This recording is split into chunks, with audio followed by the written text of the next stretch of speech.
चलिए दोस्तों, कैसे हैं आप लोग। तो आज हम बात करते हैं, यदि आपकी जन्म कुंडली में राहु प्रथम भाव में अर्थात पहले भाव में स्थित है, तो उसके क्या जो सामान्य फल है वो हो सकते हैं।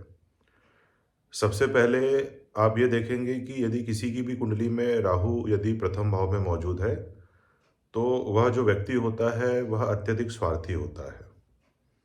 वह सबसे पहले स्वयं का सोचता है और उसके बाद में किसी दूसरे के बारे में विचार करता है। देखने में आपको ऐसा महसूस होगा कि यह जो व्यक्ति है, यह बड़ा दयालु है, लोगों के बारे में बहुत फ़िक्र करता है। परंतु जैसा कि हम पहले भी डिस्कस कर चुके हैं कि जो राहु होता है, वह एक छलिया किस्म का ग्रह है। वह जो है वह वेश बदलने में माहिर ग्रह है। तो इससे आप जान सकते हैं कि किसी की भी जन्म कुंडली में प्रथम भाव में स्थित जो राहु होता है, वह व्यक्ति जैसा दिखता है, वास्तविकता में वह व्यक्ति वैसा होता नहीं है। चूँकि जो राहु होता है, वह राजनीति में विशेष सफलता देता है। तो ऐसे जो लोग होते हैं, उन व्यक्तियों का जो दिमाग होता है, वह बहुत तेज़ चलता है। यह लोग जो झूठ बोलने में माहिर होते हैं, और ये जब झूठ बोलते हैं, तो इनका मतिभ्रम इस तरीके का होता है कि इन्हें ऐसा भ्रम रहता है कि हमने झूठ नहीं बोला है, हम सत्य ही बात कर रहे हैं।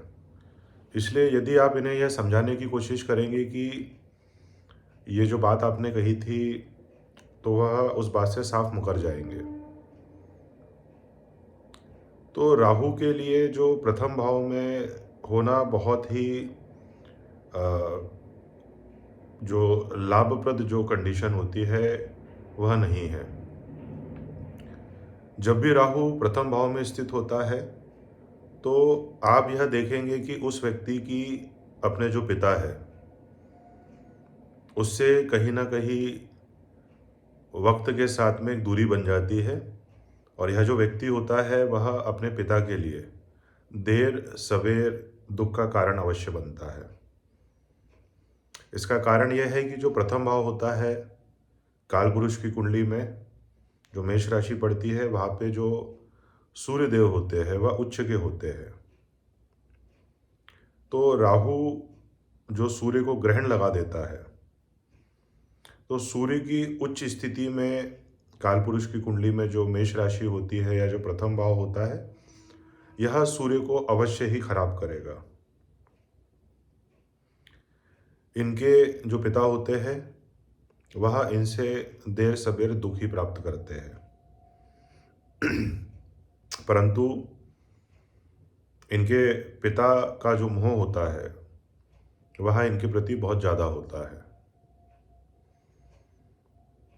अब राहु यदि प्रथम स्थान में है, तो आप ये जान सकते हैं कि इसकी जो सप्तम दृष्टि है वह सेवंथ हाउस पर जाएगी। और जो राहु होते हैं वह एक विच्छेदात्मक ग्रह होते हैं, और जो सेवंथ हाउस होता है वह वैवाहिक सुख का विवाह का स्थान होता है।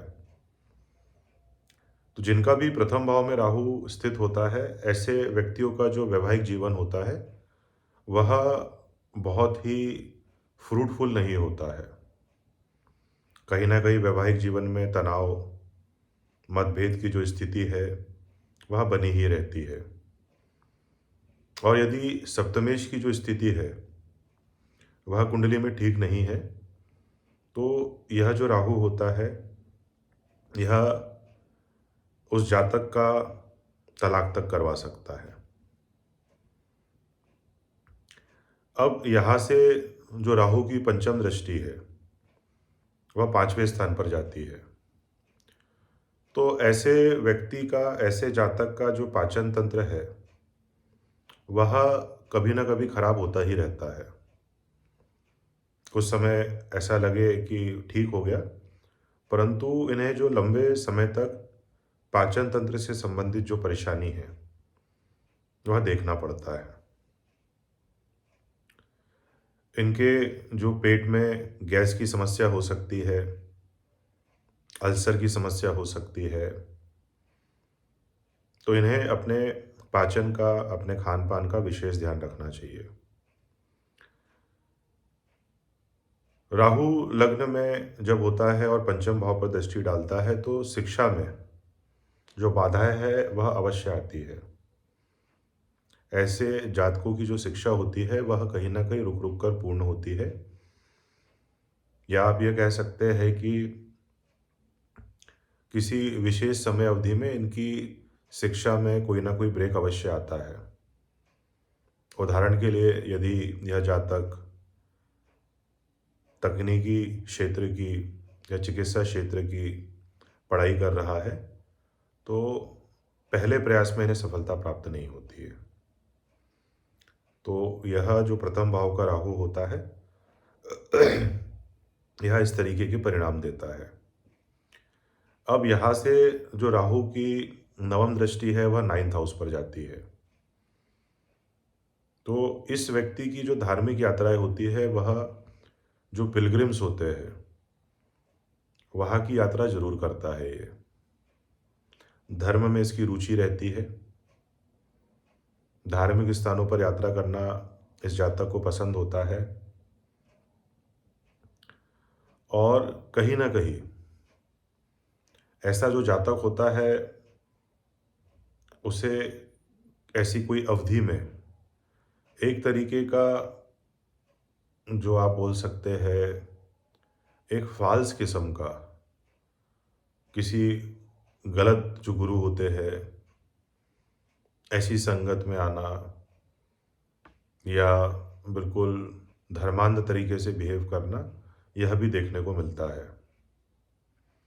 ऐसा जातक जो होता है वह शेयर मार्केट में, जुए में, सट्टे में, लॉटरी में कहीं न कहीं नुकसान पाता हुआ देखा जाता है। बहुत कम अवस्था ऐसी होती है कि राहु की जो प्रथम भाव में स्थिति होती है, वह व्यक्ति को बहुत अधिक सफलता दे दे। हालाँकि अगर दूसरे ग्रहों की स्थिति ठीक है और राहु किस राशि में बैठा हुआ है, तो यह व्यक्ति को थोड़े प्रयास के बाद में सफलता अवश्य देता है। ये लोग ब्रेन से बहुत तेज होते हैं और एक तरीके से आप ऐसा मान सकते हैं कि यह जो अधिक दिमाग का जो प्रयोग होता है, नॉर्मल दिखती हुई चीज़ों पर भी अपना ज़्यादा दिमाग लगाना, चीज़ों को कॉम्प्लिकेटेड करना, यही कहीं न कहीं जो इन्हें नुकसान उठाना पड़ता है, उसका कारण बनता है। राहु के लिए सबसे बढ़िया उपाय है यहाँ पर कि आप अपने पिता का सम्मान करें। आपको जैसे लगे कि मुझे कोई समझाइश दे रहा है, उसकी बातों को गौर करें और उसे पालन करने की कोशिश करें। राहु यहाँ पे यदि नकारात्मक परिणाम दे रहा है, तो जो राहु की वस्तुएं होती है, जैसे नारियल हो गया, जौ हो गई, उनका दान करें विधिवत। राहु का जो बीज मंत्र होता है, उसका हर शनिवार को एक माला अर्थात 108 बार उसका जाप करें। चूँकि राहु दादा का कारक होता है, तो अपने दादा का सम्मान करें। अपने ससुराल पक्ष से जो संबंध होते हैं वह अच्छे रखें। तो यह था प्रथम भाव में जो राहु है, उसके क्या सामान्य फल होते हैं, उसका एक छोटा सा विश्लेषण। धन्यवाद। होती है आपसे किसी और वीडियो में मुलाकात। धन्यवाद।